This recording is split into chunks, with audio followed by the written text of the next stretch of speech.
This is the Emotn N1.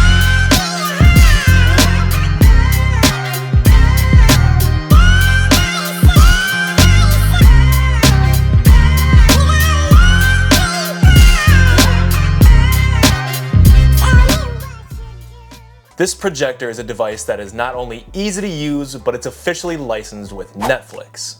But what does that mean? Well, Netflix, Amazon Prime Video, and a few YouTube apps are already pre-installed as soon as you boot it up. That way you can have plenty of entertainment options without having to purchase yet another streaming stick.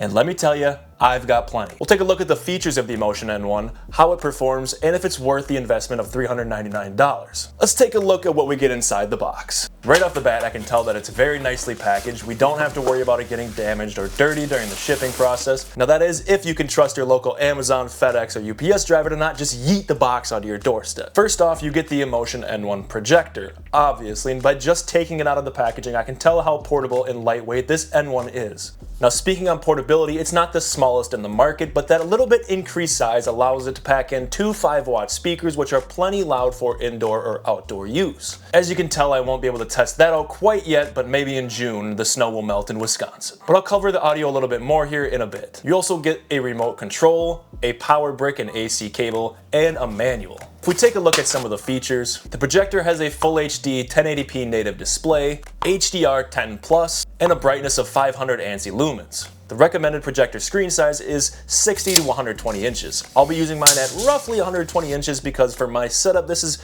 what works best. If you guys want to see how I'm setting it up, this is kind of a makeshift setup in my living room, but it's really all I got right now. So next to the main lens is a small time-of-flight sensor or camera that checks the projected image, and it will assist with the auto keystone and autofocus functions to fix the image automatically. And of course, if you want, you can manually adjust both of these. The N1 features a single power button on the top, and on the back we find all the different ports like USB-A, HDMI, Ethernet, audio out, and also the power input.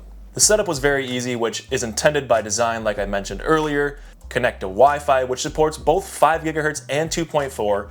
Auto keystone and autofocus work great for me, and then bam, you have your streaming apps ready to go, as well as a browser and a little app store. I simply logged into Netflix and I was streaming my favorite shows right away.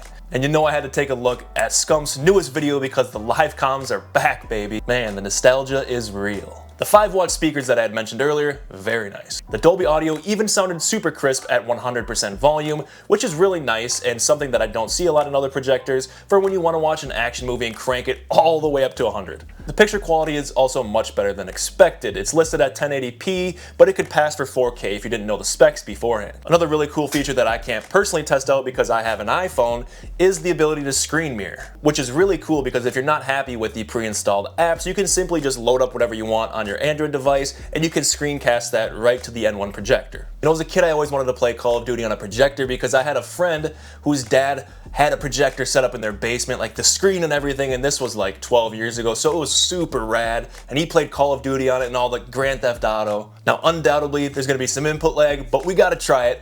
PC to the living room.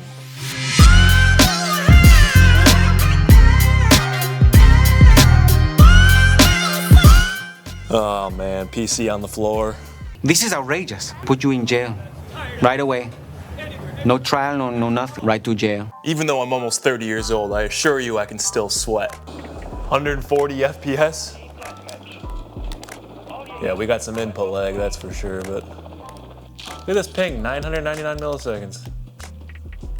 What? Is that real? Look at the ping! Look at the ping! Look at the ping! 999 millisecond latency. This is unbelievable. The fact that I can even try and get a kill. Dude, this lag is unbelievable, the lag. I guess I just get dog shit connection up here. You'd think this bad of a ping might be to my advantage, but nah. Still had to do it, of course. Now at the $399 price point, if you're in the market for a mid-tier projector with great features, smart functionality, then this just might be the projector for you. You know, setup was a breeze, the picture quality is top notch, and it's quite portable. I'll drop the link to the projector down below if you guys are interested in checking it out. I'm gonna get back to some Call of Duty. Peace.